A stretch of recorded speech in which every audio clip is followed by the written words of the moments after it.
Bienvenue à ce premier café Sciences de l'ingénierie et des systèmes 2022. C'est l'occasion pour nous de vous souhaiter une bonne année 2022. On repart sur des bases un petit peu pareilles de travail à distance, hein. C'est vraiment dommage pour la construction de la Graduate School. Il y aura les vœux officiels de l'université le 18 janvier.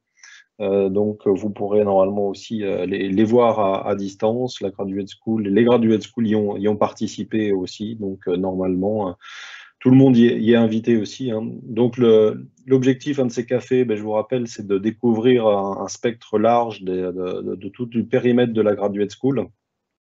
Vous avez les présentations en direct et puis, comme on en a déjà fait plusieurs, vous pouvez retrouver les enregistrements sur la chaîne YouTube de la Graduate School. L'idée, c'est qu'à chaque fois, il y a des petites vidéos de 10 minutes, un quart d'heure qui présentent soit un élément de formation, soit une équipe de recherche. Donc, on va prendre plusieurs mois pour couvrir tout le périmètre de la Graduate School, mais ça nous permet comme ça de les découvrir petit à petit et puis d'en garder une trace.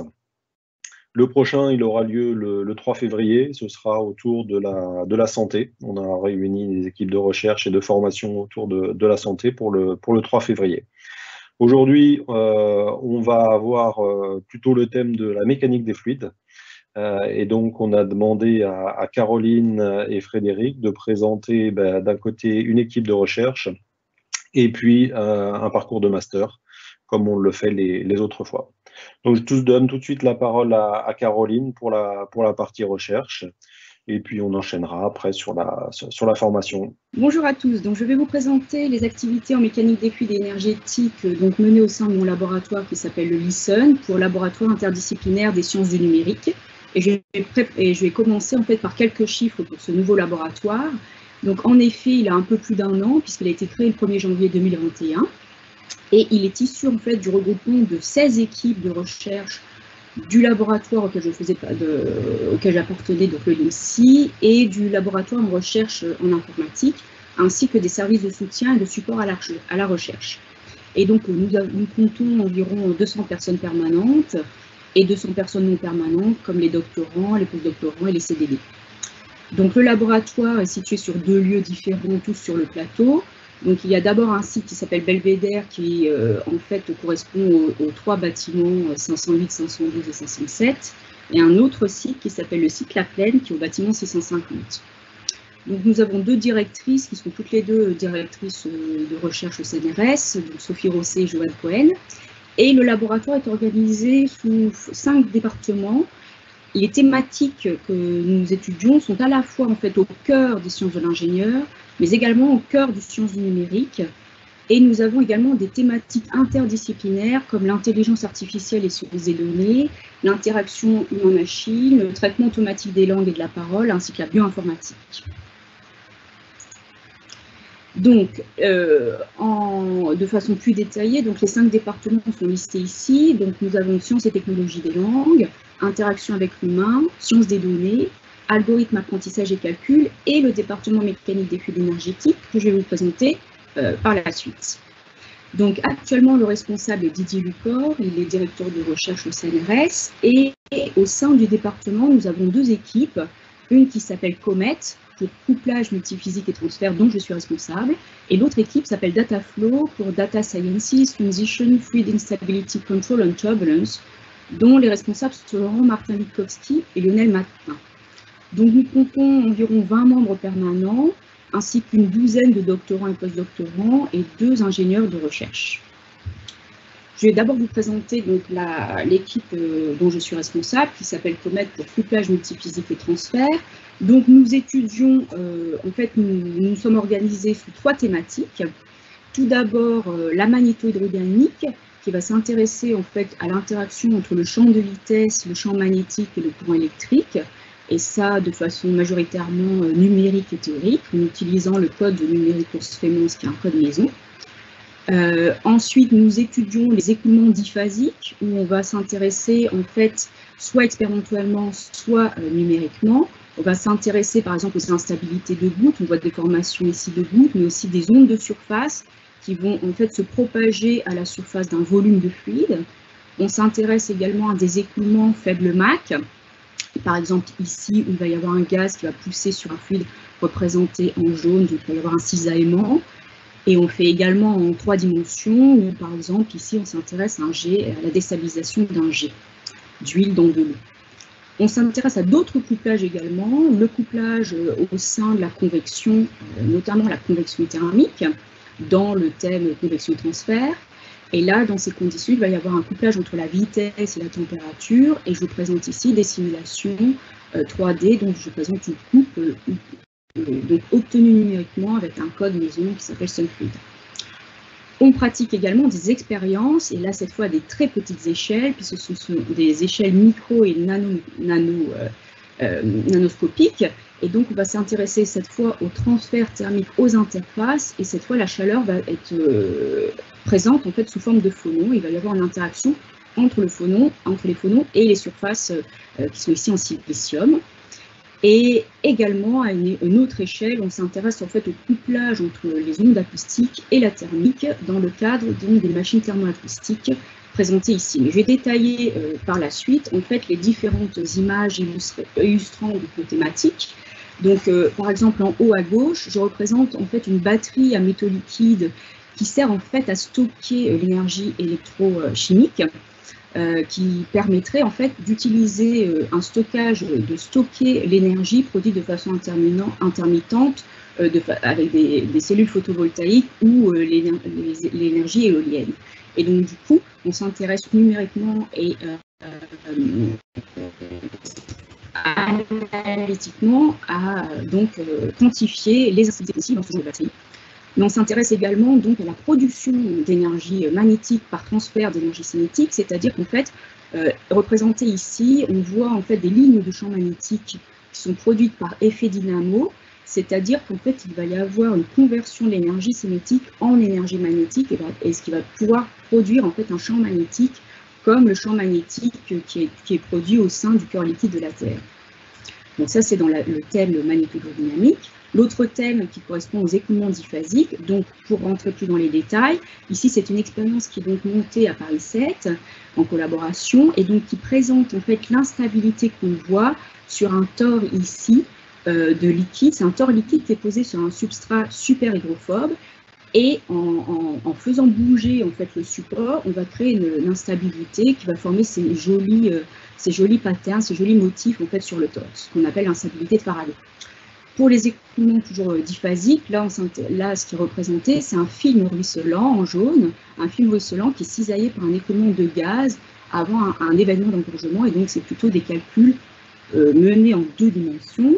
Mais on peut également faire des simulations tridimensionnelles, et là donc une très belle image faite par un collègue de l'équipe, qui représente une simulation tridimensionnelle d'un jet turbulent d'huile dans de l'eau. On voit la déstabilisation du jet, qui va ensuite former des tourbillons en épingle à cheveux, ainsi que des ligaments qui vont produire en fait des gouttes.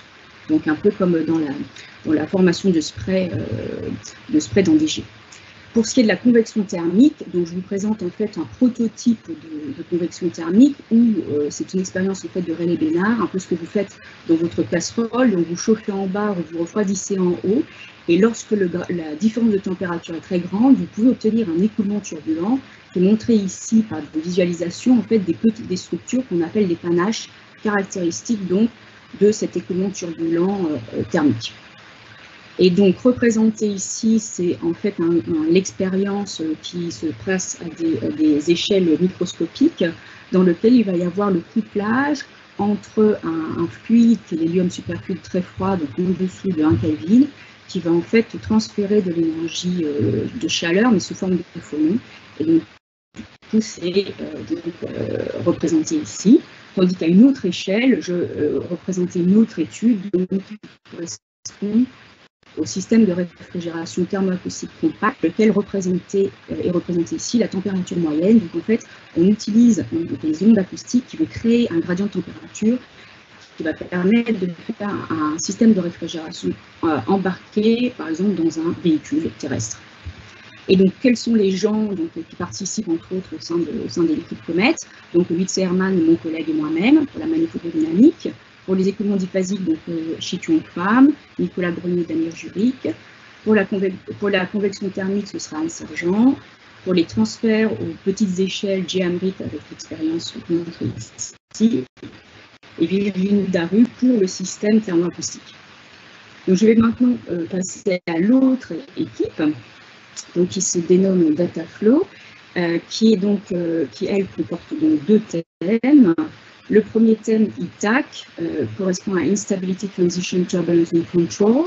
Et donc, comme son nom l'indique, les personnes donc, étudient les instabilités hydrodynamiques qui permettent en fait de comprendre comment un écoulement va pouvoir transiter soit vers la turbulence, sur une nombre de degrés de liberté.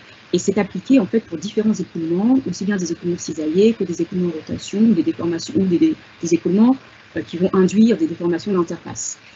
On étudie également dans cette équipe les écoulements décollés et on cherche en fait à les analyser et les contrôler, notamment dans le cadre de réduction de traînée.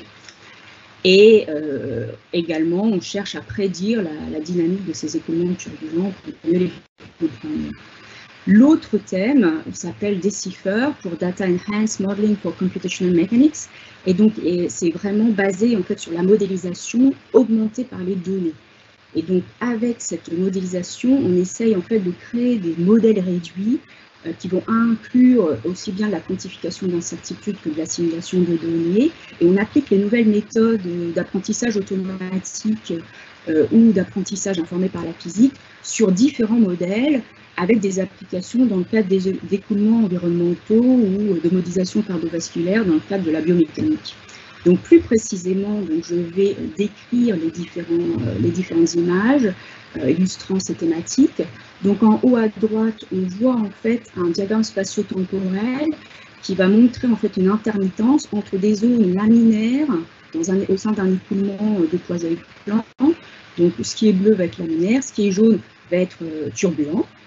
Ensuite, je vous montre ici des images d'expérience. Ça correspond en fait, imaginez que vous ayez un bécher rempli d'eau et vous faites tourner le fond du bécher. Vous allez voir que l'interface se déforme et suivant en fait la vitesse de rotation, soit vous allez avoir un îlot axisymétrique ou sinon vous allez avoir différents tourbillons, ce qui peut rappeler un peu ce qu'on voit en fait dans l'atmosphère de Saturne.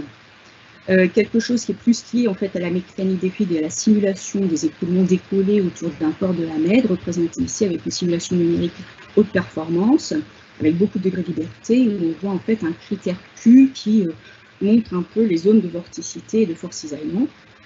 On pratique également le contrôle d'écoulement par apprentissage automatique génétique, donc soit autour d'une cavité, soit autour par exemple de sillage de trois disques ici. Et pour la partie un peu plus donnée, donc on va s'intéresser à la modélisation des pathologies de la valve mitrale, en fait, qui est la valve qui s'ouvre, qui permet en fait l'écoulement de sang dans le ventricule gauche du cœur. Et donc sous différentes coupes, là, on montre en fait la dynamique de la valve. On étudie en fait les écoulements à l'intérieur du ventricule gauche, et on s'intéresse en fait aux incertitudes liées à la modélisation. Et un autre impact d'incertitude est montré ici lorsqu'on s'intéresse à la modélisation hydraulique d'une plaine d'inondation. Donc là, on voit en fait la Garonne, le débit montré en rouge, et les zones un peu plus claires montrent les zones d'incertitude qui pourraient être en fait les zones inondables. Mais ces données peuvent être aussi, en fait, il faut qu'on apprenne donc un peu mieux à utiliser ces outils d'apprentissage automatique. Et donc on peut démarrer avec une équation modèle qui s'appelle l'équation du Kuramoto-Shibashinsky qui s'intéresse en fait à la diffusion d'espèces. Et donc, je vous montre ici un contrôle en utilisant donc des réseaux de neurones pour lequel, donc, avant contrôle, on a des rouleaux et puis ensuite, on a contrôlé et on est passé vers un autre état grâce au réseau de neurones. Une autre application, cette fois sur des données issues de simulations numériques, où je montre d'abord une image 2D qui montre les panaches qu'on a vu thermiques tout à l'heure, et grâce en fait à différentes couches de réseaux de neurones de convolution, on va pouvoir en déduire en dernier lieu. La sortie va être en fait la mesure du Nusselt qui va en fait vous donner une information sur les transferts thermiques tridimensionnels. Et enfin, la dernière image vous montre en fait une reconstruction d'un écoulement isotrope turbulent à partir de données grossières sur cette image-là. On va être capable en fait de reproduire des détails au sein de l'écoulement et je vous montre en fait l'intensité de la vitesse ici. Et donc les personnes donc, qui sont dans cette équipe sont donc Johan Duguet, Laurent Martin-Kowski, Stéphane Pellerin, Didier, le responsable du département mécanique énergétique, Onofrio Semeraro, Sergio Cubaro et enfin Lionel Maclin. Donc voici pour les deux équipes donc, qui constituent ce département. Donc je vous ai dit qu'on pratiquait aussi bien des expériences, donc soit montées au laboratoire, soit en collaboration Paris 7. Nous utilisons des codes maison, entre autres Blue, Sphemon, Sunfluid, et pour ces codes, lorsqu'on doit faire des grosses décisions, soit un curseur local pour pouvoir mettre au point les codes, et ensuite on lance ça sur des super ordinateurs, dont Jean Zé à l'Idris, ou sur les machines liées à Julie Curie, au CA, dans le cadre du TGCC. Et je fais une publicité pour le pelliculage en fait, de Jean Zé, qui est issu en fait, de calculs que j'avais pu réaliser, donc de lignes de champ magnétique qui sont représentées ici sur l'ordinateur. Donc pour finir, en fait, le département de mécanique énergétique donc, a des liens avec les masters, puisqu'il y a beaucoup d'enseignants-chercheurs et chercheurs donc, qui vont enseigner dans le master M1 mécanique des fluides et le master 2 des fluides énergétiques que Frédéric Moisy va vous présenter ensuite, mais également dans le M2 analyse, modélisation, simulation. Et actuellement, en fait, nous travaillons sur développer des collaborations au sein du LISEN, puisque c'est un nouveau laboratoire dans lequel nous nous retrouvons avec des collègues qui sont des spécialistes d'intelligence artificielle.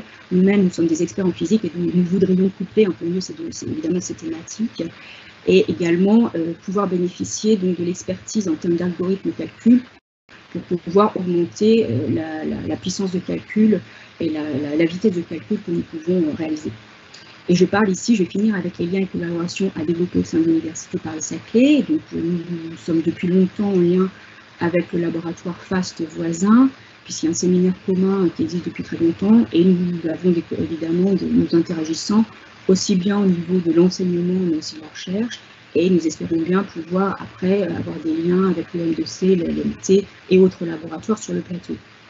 Nous avons également des liens évidemment avec la GS6, notamment leur conseil. Nous avons des liens avec les écoles doctorales magnétiques et nous essayons aussi d'avoir des liens via les différents objets qui existent, comme les DREAM ou les objets interdisciplinaires.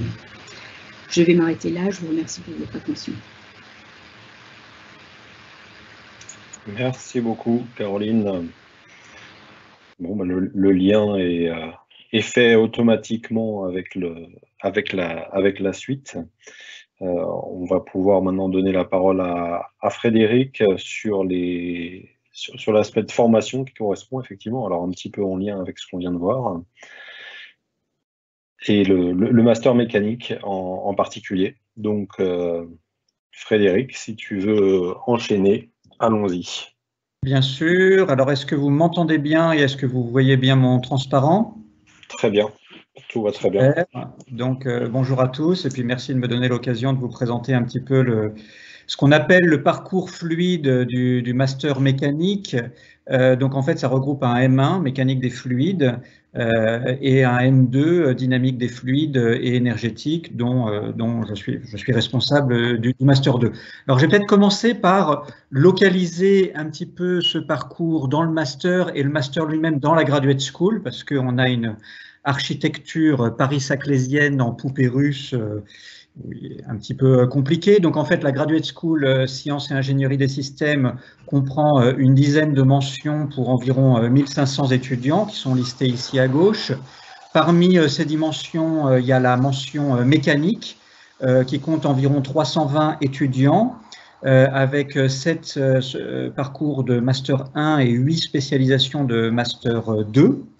Et parmi ces 15 M1, M2, il y a ce qu'on appelle le parcours fluide qui regroupe environ 45 étudiants, c'est-à-dire 15% environ du master mécanique, avec le M1 mécanique des fluides, le M2 dynamique des fluides et énergétique. Alors peut-être ce M1 et ce M2 en fait sont opérés par la faculté des sciences d'Orsay, et donc c'est nous qui, à la faculté des sciences, qui apportons à ce master mécanique cette coloration et cette spécialisation fluide.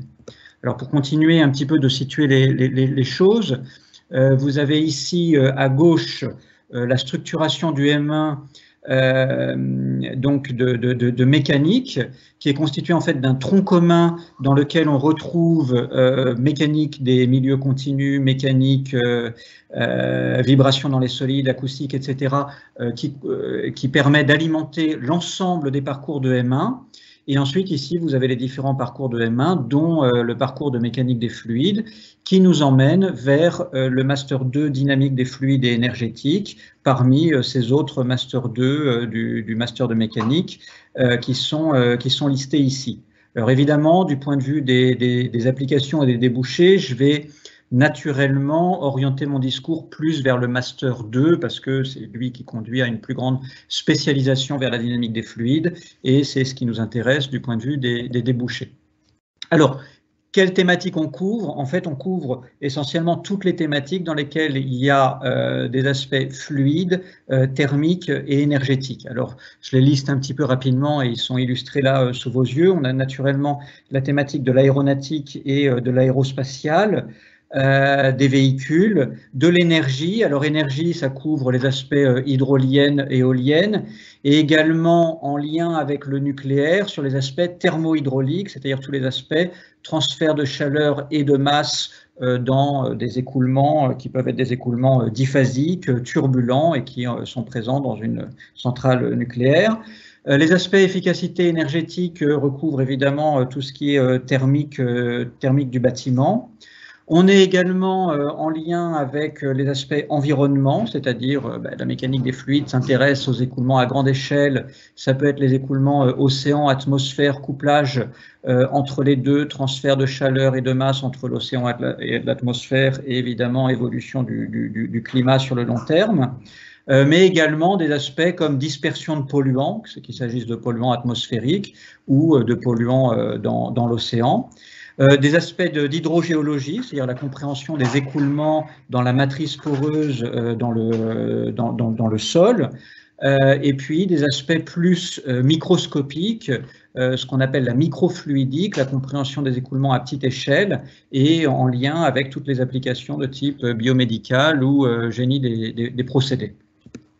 Je vais peut-être mettre des visages là-dessus, c'est important. Surtout en ce moment où beaucoup de choses passent en visioconférence. Donc le responsable de la mention mécanique, c'est Pierre-Alain Boucard. Caroline Nord, qu'on a entendu précédemment, qui elle est responsable pour la faculté des sciences de la mention mécanique et donc plus spécialement de la voie fluide. Pour le M1, c'est Philippe Gondret qui l'a porté depuis de nombreuses années et là récemment qui vient de passer le relais à Sergio Kibaro. Et puis pour la partie M2, moi-même, Frédéric Moisy, donc responsable du master du M2, avec la co-responsabilité de Nicolas Grenier. Alors, je vais continuer à essayer de vous positionner un petit peu ce master dans l'Université Paris-Saclay, avec peut-être une spécificité, c'est son couplage avec le master physique. En fait, le master M1 mécanique des fluides est une entité propre du master du M1 de mécanique. Mais par contre, le M2, ça c'est un point important, est à cheval sur le master mécanique et sur le master physique. Et en fait, du point de vue des effectifs, il y a environ 60% des étudiants qui sont inscrits au titre du master de mécanique et 40% environ au titre du master de physique. Et donc, en fait, en fonction de leur master, de leur M1 de provenance, les étudiants qui sont issus du master 2 dynamique des fluides et énergétiques peuvent être diplômés soit de la mention mécanique, et donc appartenir à la Graduate School d'ingénierie, soit à la mention physique, et donc appartenir à la Graduate School physique. Donc voilà, c'est un petit peu complexe, j'en suis désolé, mais c'est un petit peu pour des raisons historiques, mais pas seulement. Je pense que la mécanique des fluides est vraiment à cheval et intéresse à la fois ces Graduate School de sciences de l'ingénierie et de physique, et donc c'est pour ça qu'on tient un petit peu à ce double rattachement. Alors, du point de vue un petit peu des équipes pédagogiques, donc comme je l'ai dit, cette voie fluide est opérée par la faculté des sciences. Une grande partie du corps enseignant est issue des deux laboratoires FAST, fluide automatique et système thermique, dont je fais partie, et du LISTEN, laboratoire interdisciplinaire des sciences du numérique, dont fait partie Caroline Nord, que vous avez entendu précédemment. La grande majorité des enseignements ont lieu au bâtiment 625 que vous avez repéré sur le plateau, hein, c'est ce bâtiment blanc avec une diagonale. Et on a un grand nombre d'intervenants extérieurs, alors surtout au niveau du M2, pour couvrir un petit peu les domaines de spécialisation, donc des intervenants de l'ONERA, de l'Université Versailles-Saint-Quentin, du CNRS, du CEA et également de Sorbonne Université. Alors maintenant, pour essayer de vous donner un petit peu rentrer un petit peu dans le vif et des cours qu'on a, je vous ai mis ici un petit peu une palette des différentes UE qu'on propose. Alors je vous rassure, je ne vais pas les décrire en détail, mais ça donne un petit peu une image de ce qu'on fait. Ce qui est un petit peu important là-dedans, dans cette palette, c'est de voir qu'on a des cours qui sont à la fois très appliqués et également des cours qui sont plus fondamentaux. Et puis qu'on a également un bon équilibre entre les cours plus numériques et les choses qui sont plus expérimentaux. Alors, la turbulence, par exemple, est quelque chose qui est essentiel. Là, on est vraiment à cheval sur les aspects physiques, la physique des transferts d'énergie dans des écoulements complexes avec un grand nombre de degrés de liberté, et sur les aspects ingénierie, pour essayer d'optimiser, de dimensionner des turbines ou des mélangeurs ou des écoulements industriels pour lesquels il y a des choses, pour lesquels les écoulements sont turbulents. L'aéronautique, naturellement, la magnéto-hydrodynamique dont Caroline Nord a dit un mot tout à l'heure. Donc là, c'est des aspects un petit peu plus fondamentaux. D'où provient le champ magnétique, par exemple, d'une planète qui est en rotation et qui a un cœur liquide, qui conduit, qui est conducteur. Des aspects fluides des grains. Des grains ont des aspects solides, mais également ils peuvent être mis en écoulement, donc ce sont également des liquides.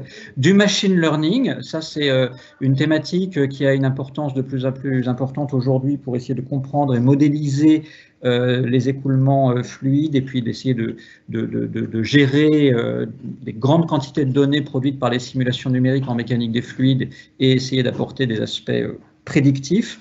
Les fluides complexes également, qui sont donc c'est tout ce qui est l'interface et puis faire le lien entre les propriétés microscopiques, physico-chimiques des fluides et leurs propriétés, leur rhéologie macroscopique. Et puis les aspects code industriel, CFD, Computational Fluid Dynamics, qui jouent un rôle important en mécanique des fluides, notamment du point de vue des débouchés industriels. Alors, cet équilibre expérimental et numérique, c'est quelque chose auquel on tient beaucoup et qui se reflète bien dans notre offre de formation. On dispose d'une plateforme de TP fluide, donc dans le bâtiment 625. On a les étudiants sont amenés à faire des TP, on a une soufflerie, on a un canal à vagues, et puis on essaie de développer un petit peu des techniques expérimentales avancées. Ici, c'est illustré par ce champ de vitesse fluide, donc c'est la technique dite de vélocimétrie par image de particules, et d'autres encore, autant de techniques qu'on retrouve ensuite, que les étudiants retrouvent ensuite en laboratoire, mais également dans l'industrie.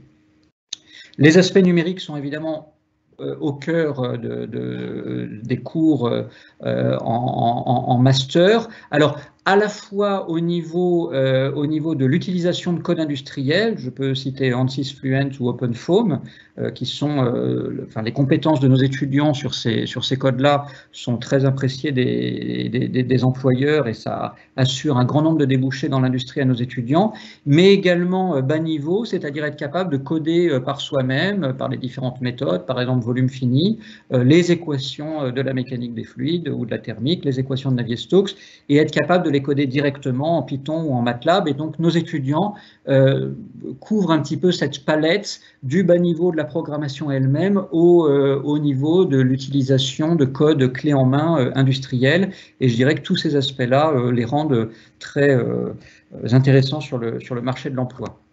Alors j'en arrive, et puis je vais terminer par là, sur les aspects débouchés. Alors en fait les débouchés de cette voie fluide en fait sont très équilibrés, comme vous pouvez le voir dans ce graphe, entre les poursuites en thèse, 38%, c'est un petit peu, on est dans la moyenne supérieure de la moyenne de la mention de mécanique, où il y a environ en moyenne 30% de poursuites en thèse, et 40%, donc un chiffre quasiment égal sur les débouchés dans l'industrie. et puis un chiffre d'environ 7% de poursuite d'études, donc un petit peu marginal, qui malheureusement, avec l'effet de la crise sanitaire, a eu plutôt tendance à augmenter ces 2 dernières années, mais qui reste néanmoins marginal. Donc voilà, pour citer un petit peu quelques entreprises qui ont recruté ces dernières années. Donc dans les recrutements industriels, alors on retrouve Safran en premier lieu, Safran avec lequel il y a une convention qui a été signée avec l'université Paris-Saclay, et puis donc qui intervient dans notre master et qui fournit beaucoup d'offres de stage, et puis qui recrute aussi beaucoup. Alten, EDF ou Advance, Framatome, Areva, qui également recrute pas mal, et qui là cette année il y a énormément de stagiaires qui vont faire leur stage là-dedans, donc je suppose qu'ils sont attentifs à l'actualité du moment, et donc autant les employeurs plus traditionnels de type Safran, Airbus, etc., ben, c'est évidemment avec la crise actuelle fournissent un petit peu moins d'emplois, et puis le relais est pris par les employeurs de type Framatome, donc c'est une bonne chose. PSA, Ségula, équipementier automobile, Naval Group, Thales, et puis etc. Je ne vais pas les citer tous. Et essentiellement, voilà, ils sont sensibles à l'expertise de nos étudiants dans les aspects CFD, fluide thermique. Et donc voilà. Les poursuites en thèse représentent environ 40%. On a environ 10% de poursuites en thèse CIFRE. Et là, on retrouve un petit peu les mêmes entreprises que précédemment, Safran, EDF, PSA. 12% environ de thèses à l'étranger, environ les 3/4 dans l'Union européenne, 26% à la faculté des sciences, essentiellement sur les 3 laboratoires FAST, Listen et LPS, le laboratoire de physique des solides à Orsay. Donc c'est un chiffre qui n'est pas si élevé que ça veut dire qu'en fait nos étudiants vont également beaucoup en dehors de la faculté des sciences. Donc 52% avec les premiers employeurs pour les poursuites en thèse, c'est le CEA et l'ONERA. Donc voilà, je vais un petit peu terminer cette présentation rapide par les forces vigilances de notre qu'on peut dresser de cette voie fluide, et puis quelques prospectives où voilà, la discussion peut être un petit peu ouverte dans le cadre de la Graduate School d'ingénierie. Je crois que les forces, ben, je l'ai assez bien expliqué, hein, on a une bonne reconnaissance dans l'industrie et dans les laboratoires des compétences qu'on apporte à nos étudiants, notamment sur les aspects CFD, mais également beaucoup expérimentaux. Et puis on a un bon équilibre dans l'équipe enseignante entre les enseignants-chercheurs de la faculté des sciences et les intervenants extérieurs qui viennent apporter leur expertise. Je pense en particulier à l'ONERA. Parmi les vigilances, voilà, on a un positionnement qui est à la fois une force de ce master qui est à cheval sur le master de mécanique et le master de physique, et donc de graduate school. Donc ça, c'est intéressant, mais ça pose également question sur notre visibilité. Et puis également dans notre recrutement est beaucoup sur les masters de mécanique, enfin sur les licences et masters de mécanique et de physique. Peut-être des points sur lesquels on pourrait progresser, c'est d'améliorer notre attractivité sur les écoles. Je pense en particulier sur l'ENS Paris-Saclay, où on a un petit flux d'étudiants qui est intéressant, mais qu'on souhaiterait voir augmenter dans le futur. Et puis peut-être avec Centrale Supélec, où là, par contre, je pense qu'il y a une marge de progression qui existe pour essayer d'attirer des étudiants élèves ingénieurs. Et donc, dans les parties prospectives, je placerai un petit peu, voilà, cette organisation Graduate School, mention de master, etc. C'est encore des choses qui sont en travail à l'université Paris-Saclay, et je pense qu'on peut continuer à améliorer l'articulation du master mécanique et en particulier de la voie fluide avec les autres masters de la Graduate School. Je pense en particulier au master énergie, génie civil et calcul parallèle. Et puis également peut-être améliorer les contacts avec les industriels. J'ai cité PSA et Safran, mais je pense qu'on peut continuer à aller dans cette direction-là. Voilà, j'en ai terminé. Je vous remercie pour votre attention. Petite question un peu à vous deux, là, si Caroline, tu nous entends encore, là, le lien justement avec les équipements des laboratoires, tu as montré les équipements qu'il y avait au HBAR. Est-ce qu'il y a des liens justement avec les équipements présents au Listen sur les expériences, au FAST? Est-ce que ça se traduit à travers les projets des étudiants ou dans les cours? Alors, c'est une bonne question. Ça se traduit clairement en termes de stage. Il y a pas mal de stages d'étudiants qui vont faire leur stage, que ce soit au niveau M1 ou M2 dans les laboratoires Listen et FAST. Par contre, en termes de travaux pratiques ou de projets directement liés au M1, M2, là, c'est plutôt la plateforme de TP du HBAR qui est utilisée et pas les installations expérimentales. Disons que ça s'est fait à une époque, le problème, c'est un petit peu le problème de la pérennité, c'est-à-dire il y a une année, il y a une expérience de laboratoire FAST ou LISON qui pourrait très bien se prêter à un projet, et puis l'année suivante, pour des raisons de thèse ou de postdoc, etc., la plateforme n'est plus disponible. Donc, c'est pas si facile que ça à articuler. C'est pour ça qu'on a préféré garder l'essentiel des TP sur la plateforme de TP qui est dédiée et qui est 100% disponible. Tu as présenté les deux dimensions comme on retrouve dans le laboratoire de Caroline sur le numérique, l'expérimental. Est-ce que pour les étudiants, c'est un choix ou finalement vous tenez à ce qu'ils aient les deux compétences de numérique et d'expérimental, quoi? Alors, oui, ça c'est peut-être un aspect sur lequel je n'ai pas suffisamment insisté. C'est que nous, on a à cœur de proposer dans l'offre de formation de façon équilibrée des aspects expérimentaux et numériques. Et ensuite, eux doivent choisir un petit peu dans ce menu-là. En fait, ils doivent choisir l'équivalent de 10 cours sur 17. Et donc, alors il n'y a pas il y a très peu en fait de troncs communs. Alors au niveau M1, il y a un tronc commun important. Au niveau M2, il n'y a quasiment pas de tronc commun. Ils peuvent choisir à leur gré les 10 cours parmi les 17. Et donc ça leur donne une grande latitude pour orienter, pour colorer leur M2 plus côté numérique ou plus côté expérimental. Et donc voilà, donc on arrive un petit peu à respecter les souhaits ou les envies des étudiants. On essaye quand même de leur dire d'éviter de faire du 0% numérique, parce que même s'ils se dédient à un futur plutôt orienté expérimental, voilà, on sait que le numérique est important et donc on essaye un petit peu d'être vigilant et d'attirer leur attention sur le fait que le 0% numérique est probablement pas un bon choix aujourd'hui en mécanique des fluides. Et quel est les intervenants? Il y a Eric Savin qui nous pose une question justement plus précisément sur les intervenants ONERA. Alors sur les intervenants ONERA, actuellement, on en a 2. On a Reynald Burr qui assure le cours d'aérodynamique au Master 2.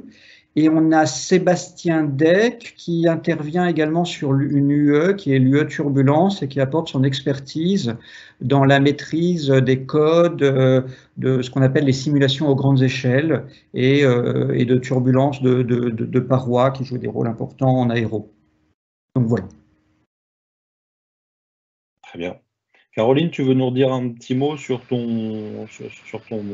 ta partie à toi de la formation? Je ne sais pas si vous m'entendez, en fait, j'ai du mal avec… C'est bon, très bien. Si, on t'entend bien. Donc par rapport, je n'ai pas compris la question, tu veux dire par rapport au lien entre le laboratoire et puis l'enseignement? Oui, voilà, si vous accueillez une partie en stage, est-ce que Oui. au sein du laboratoire, vous avez d'autres liens avec d'autres types de formations? Est-ce que cette formation-là, c'est un canal important des stages qui arrivent au LISON? Ou est-ce qu'il y a d'autres voies aussi de stages? Alors en fait, c'est un canal important effectivement d'alimentation de stagiaires au LISON. Alors il est vrai que du temps de Covid, ça a été plus compliqué puisque nous, on était systématiquement en fait en distanciel. Et donc du coup, du fait qu'on a majoritairement des activités quand même numériques, et donc du coup, ça fait que ça nous a freiné pour accueillir des stagiaires l'année précédente notamment. Et donc je pense que les Master 1 en ont quand même souffert puisque le stage est obligatoire dans le cadre de la formation et ça ne permettait pas d'avoir autant d'encadrants de stages disponibles au lycée. Voilà. Mais c'est vrai que le DFE est un canal important en fait, d'alimentation de stagiaires et ensuite de doctorants. Il y a d'autres Master 2, comme des masters un peu plus liés en fait, aux mathématiques appliquées également, ainsi que le master international Physics of Complex Systems par exemple.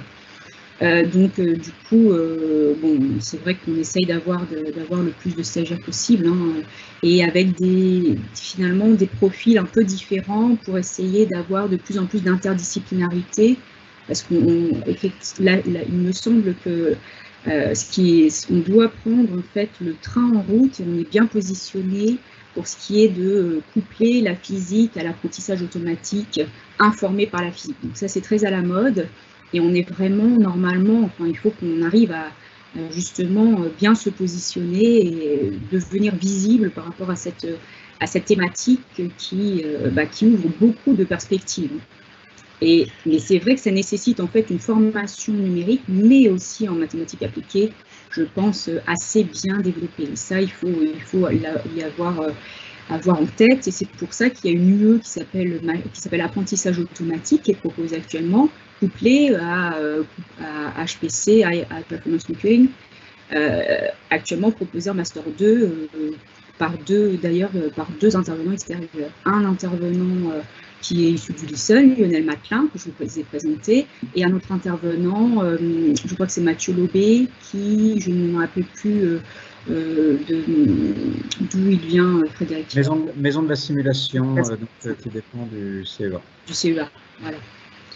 Donc, ouais, c'était un sujet sur lequel j'allais venir là, et on voit bien ce problème émerger sur beaucoup de laboratoires et de formations. C'est quelle place il faut donner dans les formations de M2 justement au machine learning, à l'assimilation de données, de choses comme ça, sans compromettre les bases de la formation. C'est-à-dire, ça nécessite de faire de la place. Est-ce qu'on enlève des choses fondamentales dans la formation scientifique? Oui, voilà. C'est une question importante qu'on se pose aussi. Effectivement, si on utilise tout ça en boîte noire et qu'on devient des ignorants de la physique parce que finalement les ordinateurs résolvent les problèmes pour nous, c'est pas l'objectif visé.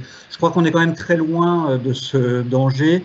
On a fait un petit peu de place pour une UE comme ça, mais qui représente la partie machine learning, représente 15 heures sur 300 heures. Donc on est quand même assez loin de manger le disciplinaire pur et dur. On veut juste leur donner des clés, mais un étudiant qui est vraiment intéressé par faire du machine learning en tant que tel, c'est pas chez nous qu'il faut qu'il vienne. C'est juste on donne des clés complémentaires pour être capable de partir et de progresser sur ces thématiques-là. Il y a un vrai enjeu de communication et d'explication sur ces sujets, je pense, au niveau des étudiants. De leur montrer un peu le niveau auquel on va et le temps qui est consacré à ça, quoi. Non, mais c'est clair que c'est important. Nous, c'est la deuxième année qu'on propose cette UE. Clairement, elle est assez plébiscitée par les étudiants. Et enfin, c'est pas vraiment une surprise. On savait qu'il y avait une attente là-dessus. Et en même temps, on essaye de pas mentir aux étudiants en disant c'est pas en 15 heures qu'on fera de vous des spécialistes du domaine. Mais par contre, voilà, c'est un domaine de plus en plus pertinent dans nos domaines de fluide et thermique. Et donc, voilà, on remet le pied à l'étrier. C'est ça, on peut avoir la tentation de survendre ces aspects-là pour attirer des étudiants, alors que voilà, il faut qu'on garde des cœurs de métier sur ces formations-là. Oui, mais je crois oui, je suis absolument d'accord, mais je crois qu'on est assez vigilant là-dessus. Il n'y a pas de... Très bien. Bah, écoutez, merci beaucoup à tous les deux. On a vu la complémentarité des deux présentations. Merci pour votre participation. Merci à tous ceux qui ont assisté aussi au café. Et puis pareil, vous pouvez retrouver ensuite les enregistrements sur la plateforme. Donc merci beaucoup à vous. Oui, excusez-moi, il reste une dernière petite question. Pardon, j'ai une question qui vient juste de tomber. Quelqu'un qui voudrait savoir s'il y a aussi des UE de rhéologie. Oui. Tout à fait, il y a. Alors, je l'ai pas appelé, je l'ai pas intitulé dans mes transparents rhéologie, mais en fait, c'est compris dans l'UE fluide complexe. Son vrai nom, c'est écoulement interfaciaux et fluide complexe, fait par une personne du laboratoire FAST et une personne du laboratoire de physique des solides, et dans lesquels il y a les aspects rhéologie qui sont présents. Tout à fait, qui ont des débouchés importants sur les aspects procédés, et donc c'est couvert. Merci. Merci pour ta vigilance, j'avais pas vu, effectivement. Ouais, écoutez, merci bien à tout le monde. Très bon après-midi à tous, et puis à bientôt. À bientôt. Merci. Au revoir, merci. Au revoir.